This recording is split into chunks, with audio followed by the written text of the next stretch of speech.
ପିଲାମାନେ ତୁମମାନଙ୍କୁ ଆର୍ଟ୍ସ ଏକାଡେମୀର ୟୁଟ୍ୟୁବ ଚ୍ୟାନେଲକୁ ସ୍ୱାଗତ। ଆଜି ଆମେ ଏଠାରେ ଆଲୋଚନା କରିବା +2 ଫାର୍ଷ୍ଟ ଇୟର ଆର୍ଟ୍ସ ହିଷ୍ଟ୍ରି ବହିର ୟୁନିଟ୍ 1 ଥିବା ଚାପ୍ଟର 3ର ତମର ପ୍ରାଚୀନ ନଦୀ ଉପତ୍ୟକା ସଭ୍ୟତାର ଅବଦାନ, ସେଥିରେ ଯେଉଁ ରହିଛି ମିଶରୀୟ ସଭ୍ୟତା, ସେଇ ମିଶରୀୟ ସଭ୍ୟତା ବିଷୟରେ ଆଲୋଚନା କରିବା। ପ୍ରଥମେ ଦେଖିବା ଏଇ ଯେଉଁ ମିଶରୀୟ ସଭ୍ୟତା କେଉଁଠାରେ କଣ ହେଇଥିଲା ନା ଗଢି ଉଠିଥିଲା। ଯଦି ଦେଖିବା ସେଟା ହଉଛି ତମର ଏଇ ଯୋଉ ଉତ୍ତର ପୂର୍ବ ଆଫ୍ରିକାରେ ଗଢି ଉଠିଥିଲା ଏବଂ କୋଉଠାରେ ନା ନୀଳ ନଦୀର ଉପକୂଳରେ। ଏଇ ନୀଳ ନଦୀର ଉପକୂଳରେ ଏଇ ତମର କଣ ନା ମିଶର ସଭ୍ୟତା ଗଢି ଉଠିଥିଲା। ଏବଂ ଏକୁ କିପରି ଆବିଷ୍କାର କରାଯାଇଥିଲା ନା ସେ କଣ ହେଇଥିଲା ନା 1800 ଖ୍ରୀଷ୍ଟାବ୍ଦରେ କଣ ହେଇଥିଲା ନା ନେପୋଲିୟନଙ୍କ ଦ୍ୱାରା ତୁମର ମିଶର ଅଧିକୃତ ହୋଇଥିଲା। ଯେତେବେଳେ ନେପୋଲିୟନଙ୍କ ଦ୍ୱାରା ମିଶର ଅଧିକୃତ ହେଲା, ସେତେବେଳେ ନେପୋଲିୟନଙ୍କ ସାଥିରେ ଯାଇଥିବା ଜଣେ ରେସୋଟା ନାମକ ଇଞ୍ଜିନିୟର ସେ କଣ କରିଥିଲେ, ଏଇ ରେସୋଟା ପଥରଟିକୁ ଏଇ ପଥରଟିକୁ ପାଇଥିଲେ। ସେ ପଥରରେ କଣ ସବୁ ଲେଖା ଯାଇଥିଲା ଏବଂ ସେ କଣ କଲେ, ଏଇ ପଥରଟିକୁ ତାଙ୍କ ଦେଶକୁ ନେଇ ଆସିଲେ। ଆଣିବା ପରେ ତାପରେ କଣ ହେଲା ନା ଜଣେ ଲିପିବିଦ ଥିଲେ, ସେ ଫରାସୀ ଲିପିବିଦ, ତାଙ୍କ ନାଁ ହଉଛି କ୍ୟାମ୍ପୋଲିୟନ। ଏଇ କ୍ୟାମ୍ପୋଲିୟନ କଣ କଲେ, ସେ ଏଇ ଯୋଉ ଲିପିଟିକୁ ପାଠ ଉଦ୍ଧାର କରିପାରିଥିଲେ, ଯାହା ଫଳରେ କି ଆମକୁ ମିଶର ସଭ୍ୟତା ବିଷୟରେ ଅନେକ ତଥ୍ୟ ମିଳିଥିଲା। ଆମେ ଯଦି ଦେଖିବା ମିଶର ସଭ୍ୟତାକୁ କିଏ ସ୍ଥାପନ କରିଥିଲେ ନା ଖ୍ରୀଷ୍ଟପୂର୍ବ 34ରେ ମେନିନ୍ସ ନାମକ ଜଣେ ରାଜା କଣ କରିଥିଲେ ନା ଏଇଟାକୁ ପ୍ରତିଷ୍ଠା କରିଥିଲେ।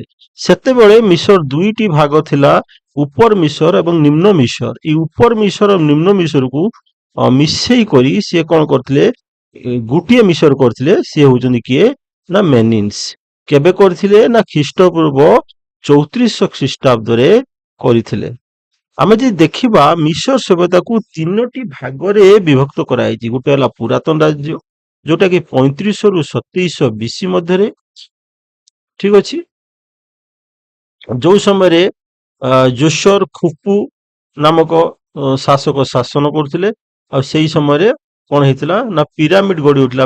ସବୁଠୁ ବୃହତ ପିରାମିଡ ଯୋଉ ଗିଜେରେ ଅଛି ସେଇଠି କଣ ହେଲା ଗଢି ଉଠିଥିଲା। ତାପରେ ମଧ୍ୟଯୁଗରେ ଆମେ ଯଦି ଦେଖିବା, ମଧ୍ୟଯୁଗ ରାଜ୍ୟ 2400 ରୁ 1800 ବିସି ଏବଂ ସେଇ ସମୟରେ ଶାସନ କରୁଥିଲେ ଆମନ ହୌତପେ। ତାପରେ ନୂତନ ସାମ୍ରାଜ୍ୟ ଦେଖିବା 1600 ରୁ 1000 ବିସି ଏବଂ ସେଇ ସମୟର କଣ ନା ଥମସ ଆକନାଟକ ଏବଂ ରାମାଶେଷ ଶାସନ କରୁଥିଲେ। ସେତେବେଳର ଯୋଉ ସମାଜ ଥିଲା, ସେ ସମାଜରେ ସର୍ବୋଚ୍ଚ ସ୍ଥାନରେ ରହୁଥିଲେ ଫ୍ୟାରୋ, ଅର୍ଥାତ୍ ତାଙ୍କର ରାଜା। ରାଜାକୁ ସେଠି ଫ୍ୟାରୋ କୁହାଉଥିଲା। ତାଙ୍କ ତଳୁ ରହିଲେ ସମ୍ଭ୍ରାନ୍ତ ମାନେ ଏବଂ ତାଙ୍କ ତଳୁ ରହିଲେ ପୁରୋହିତ ମାନେ ଏବଂ ତାଙ୍କ ତଳକୁ ରହୁଥିଲେ ବ୍ୟବସାୟୀ କାରିଗରୀ କରୁଥିବା ଲୋକମାନେ ଏବଂ ଶେଷରେ ରହୁଥିଲେ କୃଷକ ଏବଂ କ୍ରୀତଦାସ। ଠିକ ଅଛି। ଏ ଥିଲା ଟିକେ ସାମ୍ୟିକ ଧାରଣା ତମର ମିଶର ସଭ୍ୟତା ବିଷୟରେ। ବର୍ତ୍ତମାନ ଦେଖିବା ସେ ମିଶର ସଭ୍ୟତାର ପରିଚୟ ଟିକେ ଦେଖିବା। ନା ମିଶର ସଭ୍ୟତା ତମର ଆଫ୍ରିକା ମହାଦେଶର ନୀଳ ନଦୀ କୂଳରେ ଗଢି ଉଠିଥିଲା, ଯୋଉଟା କି ତମକୁ ପ୍ରଥମେ କହିଥିଲି। ଏବଂ ଏହାକୁ ହେରୋଡୋଟସ, ମନେ ରଖିଥିବ ପିଲାମାନେ, ଯୋଉ ଇତିହାସର ଜନକ ଅଛନ୍ତି ହେରୋଡୋଟସ, ସିଏ କଣ କହିଥିଲେ, ନୀଳ ନଦୀର ଦାନ ବୋଲି କହିଥିଲେ। କାହାକୁ ନା ମିଶରକୁ ନୀଳ ନଦୀର ଦାନ ବୋଲି କହିଥିଲେ। ତାର କାରଣ ହଉଛି ପ୍ରତିବର୍ଷ କଣ ହଉଥିଲା, ବନ୍ୟା ଜଳରେ ପଟୁ ମାଟି ଆସି ଉପକୂଳର ଶସ୍ୟ ଶ୍ୟାମଳ ହଉଥିଲା, ଯୋଉଠି ପାଇଁ କି ସେ ତାକୁ ନୀଳ ନଦୀର ଦାନ ବୋଲି କହିଥିଲେ। ଏହି ସଭ୍ୟତା ବହୁଦିନ ପର୍ଯ୍ୟନ୍ତ ଅଜଣା ଥିଲା, କିନ୍ତୁ ଖ୍ରୀଷ୍ଟାବ୍ଦ 1800 ଖ୍ରୀଷ୍ଟାବ୍ଦରେ ଫରାସୀର ସମ୍ରାଟ ନେପୋଲିୟନ କଣ କଲେ, ମିଶରକୁ ଅଧିକାର କଲା ବେଳେ ସେଇ ସମୟରେ ରେସୋଟା କଣ କଲା ନା ଜଣେ ଇଞ୍ଜିନିୟର ଥିଲେ, ତାଙ୍କ ନାଁ ହଉଛି ରେସୋଟା। ସିଏ କଣ କଲେ, ନୀଳ ନଦୀର କୂଳରୁ ଗୋଟିଏ ପଥର ପାଇଥିଲେ, ଯୋଉ ପଥର ନାଁ ଥିଲା କଣ ରେସୋଟା ପଥର। ସରି, ସେ ପଥର ପରବର୍ତ୍ତୀ କ୍ରମରେ ରେସୋଟା ପାଇଥିବାରୁ ସେ ପଥର ନାମ ହେଇଗଲା ରେସୋଟା ପଥର। ଠିକ ଅଛି। ଏଥିରେ କଣ ହେଇଥିଲା ନା କିଛି ମିଶରୀୟ ଲିପିରେ କଣ ହେଇଥିଲା ନା ଲିପିବଦ୍ଧ ହେଇଥିଲା। ଠିକ ଅଛି। ତାକୁ କଣ କରାଗଲା ନା ତାହାର ଗ୍ରୀକ ଅନୁବାଦ କରାଯାଇ ପାରିଲା। ବୁଝିପାରୁଛ କି ନାହିଁ? ଏଇ ଯୋଉ ପ୍ରଥମେ ଯୋଉ ଲିପି ପଥରଟି ମିଳିଥିଲା, ରେସୋଟା ପଥର ଯୋଉ ପଥରଟି ମିଳିଥିଲା, ସେଥିରେ କିଛି ମିଶରୀୟ ଲିପି ଥିଲା। ସେ ମିଶରୀୟ ଲିପିକୁ ଲିପିବିଦ ଜଣେ ଫରାସୀର ଜଣେ ଲିପିବିଦ, ତାଙ୍କ ନାଁ ହଉଛନ୍ତି କାମ୍ପେଲିୟନ, ଯିଏକି ଲିପିକି କଣ ଲିପି ବିଷୟରେ ବା ଅଧ୍ୟୟନ କରନ୍ତି, ତାଙ୍କୁ ଲିପିବିଦ କୁହାଯାଏ। ସେ କ୍ୟାମ୍ପେଲିୟନ କଣ କଲେ, ସେ ଏଇଟାକୁ ପଢିବାକୁ ସକ୍ଷମ ହେଇଥିଲେ। ତାହାପରେ ସାରା ବିଶ୍ୱ ଜାଣିଲା ଯେ ନୀଳ ତମର ହଉଛି ନୀଳ ନଦୀର ସଭ୍ୟତା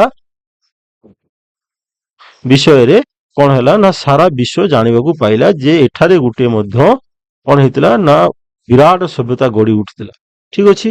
ତାପରେ ଆମେ ଦେଖିବା ଯଦି ୟାର ଲୋକେସନ ଦେଖିବା ୟାର ଅବସ୍ଥିତି ଦେଖିବା ତେବେ ଏଇଟା ଆଫ୍ରିକା ମହାଦେଶର ଉତ୍ତର ପୂର୍ବାଂଶରେ ଅବସ୍ଥିତ। ଠିକ ଅଛି। ଏ ହେଉଛି ନୀଳ ନଦୀ ମାଳଭୂମିରୁ ବାହାରି ମିଶର ମଧ୍ୟ ଦେଇ ଭୂମଧ୍ୟ ସାଗରରେ ପଡିଛି। ମାନେ ନୀଳ ନଦୀ କୋଉଠୁ ବାହାରିଛି ନା ମାଳଭୂମିରୁ ବାହାରି ମିଶର ମଧ୍ୟ ଦେଇ ଭୂମଧ୍ୟ ସାଗରରେ ପହଞ୍ଚିଛି। ଆମେ ଯଦି ଦେଖିବା ଏଇ ସଭ୍ୟତାର ପୂର୍ବରେ ଆରବ ସାଗର, ପଶ୍ଚିମରେ ସାହାରା ମରୁଭୂମି ଏବଂ ଯୋଉଠି ପାଇଁକି ସେ କହୁଥିଲା ନା ବାହ୍ୟ ଶତ୍ରୁ ଆକ୍ରମଣରୁ ରକ୍ଷା ପାଉଥିଲା। ଏଇ ଦିଟା ତାକୁ ଗୋଟେ ନ୍ୟାଚୁରାଲ ବ୍ୟାରିୟର ବା ପ୍ରାକୃତିକ ପ୍ରତିବନ୍ଧକ ସ୍ୱରୂପ ତାକୁ କଣ କରୁଥିଲା ନା ସୁରକ୍ଷା ଯୋଗେଇ ଆସୁଥିଲା। ଏହା ନୀଳନଦୀ ଉପତ୍ୟକା ଜନବସତି ସମ୍ଭବ କରାଇଥିଲା। ନୀଳନଦୀ ଯେହେତୁ ଗୋଟିଏ ଚିରସ୍ରୋତା ନଦୀ, ସେ ନଦୀ ପାଇଁ କଣ ହେଇଥିଲା ନା ତମର ନୀଳ ନଦୀ କୂଳରେ ଜନବସତି ଗଢି ଉଠିଥିଲା। ତାପରେ ଆମେ ଦେଖିବା ସାମ୍ରାଜ୍ୟ ସ୍ଥାପନ। ଯଦି ଦେଖିବା ଖ୍ରୀଷ୍ଟପୂର୍ବ 5000 ଖ୍ରୀଷ୍ଟାବ୍ଦ ବେଳକୁ ଲୋକେ ଯାଯାବର ଜୀବନଯାପନ ପରିତ୍ୟାଗ କରି ଦଳବତ ହୋଇ କୃଷିରେ ମନୋନିବେଶ କଲେ। ଠିକ ଅଛି। ଆଉ କ୍ରମେ କ୍ରମେ ସେଠି ଦୁଇଟି ରାଜ୍ୟ ସୃଷ୍ଟି ହେଇଥିଲା। ମୁଁ ଆଗରୁ ବି କହିଛି, ଗୋଟେ ହେଲା ନିମ୍ନ ମିଶର, ଗୋଟେ ହେଲା ଉପର ମିଶର। ନିମ୍ନ ମିଶରଟା କୋଉଠି ନା ନୀଳ ନଦୀର ତ୍ରିକୋଣ ଭୂମିରେ, ଯୋଉଠି ନୀଳ ନଦୀର ତ୍ରିକୋଣ ଭୂମି ସେଇଟାରେ, ଏବଂ ଅପର ମିଶରଟା କୋଉଠି ନା ଦକ୍ଷିଣ ଭାଗରେ। ଖ୍ରୀଷ୍ଟପୂର୍ବ 3400 ରେ ଉପର ମିଶରର ରାଜା ମେନିନ୍ସ କଣ କରୁଥିଲେ, ରାଜ୍ୟ ଦୁଇଟିକୁ କଣ କଲେ ନା ଏକୀକୃତ କରିଦେଲେ, ଯାହା ଫଳରେ କି ଏଇଟା ଗୋଟେ ତମର ଐତିହାସିକ ଘଟଣା ଥିଲା। ଠିକ ଅଛି। ତାପରେ ପ୍ରତ୍ୟେକ ପ୍ରଦେଶକୁ ସେ ସମୟରେ କଣ କୁହାହଉଥିଲା ନା ଫ୍ୟାଲୋହିନ୍ କୁହାଯାଉଥିଲା ଏବଂ ଶାସକ ମାନଙ୍କୁ ଫ୍ୟାରୋ କୁହାଯାଉଥିଲା। ଏବଂ ଯୋଉ ଫ୍ୟାରୋ ଶବ୍ଦର ଅର୍ଥ ହଉଛି କଣ ନା ବିଳାସ ପ୍ରସାଦ ନିବାସୀ। ଠିକ ଅଛି। ତାପରେ ଯଦି ଦେଖିବା ଏଇ ଯୋଉ ମିଶର ସଭ୍ୟତା, ଏଇ ସଭ୍ୟତାରେ ପାଖାପାଖି 31ଟି ରାଜବଂଶ ବା ଡାଇନେଷ୍ଟି ଶାସନ କରିଥିଲା ଏବଂ ତାକୁ 3ଟି ପର୍ଯ୍ୟାୟରେ ବିଭକ୍ତ କରାଯାଇଥିଲା। ହଁ, ଯୋଉଟା କି ତମର ପୁରାତନ ରାଜ୍ୟ କେବେ 35 ଖ୍ରୀଷ୍ଟାବ୍ଦରୁ 2700 ଖ୍ରୀଷ୍ଟାବ୍ଦ, ସରି ଏଟା ଖ୍ରୀଷ୍ଟପୂର୍ବ। ତାପରେ ଏଠି ଶାସକ ଥିଲେ କିଏ ପୁରାତନ ରାଜ୍ୟରେ ଜୋସେନ ନାମକ ଜଣେ ନାମକରା ଶାସକ ଥିଲେ, ସୁପୁଜରେ ଥିଲେ। ଏବଂ ଏଇ ସମୟରେ ପିରାମିଡ ଗିଜେ, ଯୋଉଟା ବିଶ୍ୱର ସବୁଠୁ ବଡ ପିରାମିଡ ଏବଂ ସପ୍ତ ଆଶ୍ଚର୍ଯ୍ୟ ମଧ୍ୟରୁ ଅନ୍ୟତମ, ସେଇଠି ଗଢି ଉଠିଥିଲା। ମଧ୍ୟ ରାଜ୍ୟ ଦେଖିବା, ମଧ୍ୟ ରାଜ୍ୟ 2400 ରୁ 1800 ଖ୍ରୀଷ୍ଟପୂର୍ବରେ ହେଇଥିଲା ଏବଂ ଏଥିରେ ଶକ୍ତିଶାଳୀ ରାଜା ଭିତରେ ଥିଲେ କଣ ପ୍ରଥମ ଏବଂ ତୃତୀୟ ଆମେନ ହୋତେପ। ଇଏ ଆମେନ ହୋତେପଙ୍କ ପରେ କିନ୍ତୁ ରାଜନୈତିକ ଇଏଟା ତମ ଦୁର୍ବଳ ହେଲା ମିଶରରେ ତୃତୀୟ ଆମନ ହୋତେପଙ୍କ ପରେ। ଠିକ ଅଛି। ତାପରେ ଆମେ ଦେଖିବା ନୂତନ ସାମ୍ରାଜ୍ୟ, ଯୋଉଟା କି 1600 ରୁ 1000 ଖ୍ରୀଷ୍ଟପୂର୍ବରେ ହେଇଥିଲା। ଏଠାରେ ତୃତୀୟ ଥମସ ଏବଂ ଆଖନାଟକ, ଦ୍ୱିତୀୟ ରାମାସେସ, ଇଏ କଣ କରୁଥିଲେ ନା ୟାର ମୁଖ୍ୟ ଶାସକ ଥିଲେ। ଆଉ ସେଇ ସମୟର ମିଶର ସଭ୍ୟତା ପୁରା ପ୍ରତିଷ୍ଠାର ଶିଖରରେ ପହଞ୍ଚି ପାରିଥିଲା। ମଧ୍ୟ ରାଜ୍ୟ ପରେ ଏସିଆ ହିକସ ଜାତି ମିଶରକୁ ଅଧିକାର କଲେ। ସେମାନଙ୍କ ଠାରୁ ମୁକ୍ତି ପାଇ ନୂତନ ସାମ୍ରାଜ୍ୟ ଉଦୟ ହେଲା, ଯୋଉଟା କି ଶେଷରେ ଖ୍ରୀଷ୍ଟପୂର୍ବ 525ରେ ପାରସ୍ୟଙ୍କ ମାନେ ମିଶରକୁ ଅଧିକାର କରିନେଲେ। ଠିକ ଅଛି। ଦେଖିବା ସେତେବେଳେ ସମାଜ ଥିଲା, ଦେଖିବା ପିଲାମାନେ ଫ୍ୟାରୋ ଥିଲେ, ପ୍ରଥମ ସ୍ଥାନ ଅଧିକାର କରୁଥିଲେ, ଯିଏକି ସର୍ବୋଚ୍ଚ ଶାସକ ଥିଲେ। ଲୋକମାନେ ତାଙ୍କୁ ଭକ୍ତି, ସମ୍ମାନ ଏବଂ ଭୟ ମଧ୍ୟ କରୁଥିଲେ। ତାପରେ ଦ୍ୱିତୀୟ ଯୋଉ ଶ୍ରେଣୀଟି ଆଇଲା, ସେ ହେଲା ସମ୍ଭ୍ରାନ୍ତ ଶ୍ରେଣୀ ବା ନୋବେଲ କ୍ଲାସ। ଏଠି କଣ ହଉଥିଲା ନା ଏଇ ଯୋଉ ସମ୍ଭ୍ରାନ୍ତ ଶ୍ରେଣୀ ମାନେ ଇଟା ଗୃହରେ ରହୁଥିଲେ, ଇଟା ମାନେ ପକ୍କା ଘରେ ରହୁଥିଲେ ଏବଂ ସେମାନଙ୍କ ବିଳାସପୂର୍ଣ୍ଣ ଜୀବନ ଯାପନ କରୁଥିଲେ। ତାପରେ ସ୍ତରକୁ ଯୋଉମାନେ ରହିଲେ ସିଏ ହେଲେ ପୁରୋହିତ ଗୋଷ୍ଠୀ, ଦେବଦେବୀ ମାନଙ୍କୁ ପୂଜା ଅର୍ଚ୍ଚନା କରିବା, ସମାଜରେ ପ୍ରତିଷ୍ଠା କରିବା। ଏଇ ସମାଜରେ ପ୍ରତିଷ୍ଠା କରିବା ଇଏ ଥିଲା କଣ ନା ତମର ପୁରୋହିତ ମାନଙ୍କ କାମ। ତାପରେ ଯୋଉ ସ୍ତରଟି ଥିଲା ସେ ହେଲେ ବ୍ୟବସାୟୀ କାରିଗର ହେଲା, ଏବଂ ସର୍ବନିମ୍ନ ସ୍ତରରେ ଥିଲେ କୃଷକ ଏବଂ କୃଷଦାସ। ସେମାନେ ନିମ୍ନ ସ୍ତରରେ ଥିଲେ ଏବଂ ଏମାନେ ସବୁବେଳେ ଦାରିଦ୍ର୍ୟରେ ପୀଡିତ ହେଇ ରହୁଥିଲେ। ଠିକ ଅଛି।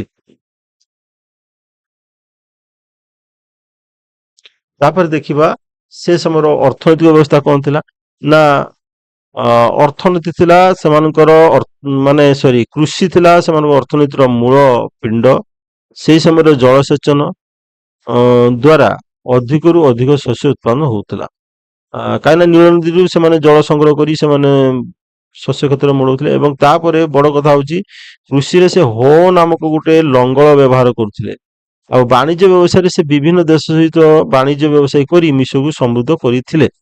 ତାପରେ ନୀଳ ନଦୀ ଉପତ୍ୟକା ଯଦି ଦେଖିବା ସେଟା ଗୋଟେ ଆମଦାନୀ ଆଉ ରପ୍ତାନୀର ମୁଖ୍ୟ କେନ୍ଦ୍ର ଥିଲା ନୀଳ ନଦୀ ଉପତ୍ୟକା। ସେ ସମୟରେ ସେ କଣ କରୁଥିଲେ ବିଭିନ୍ନ ଦେଶ ସହିତ ବେପାର ବାଣିଜ୍ୟ କରୁଥିଲେ।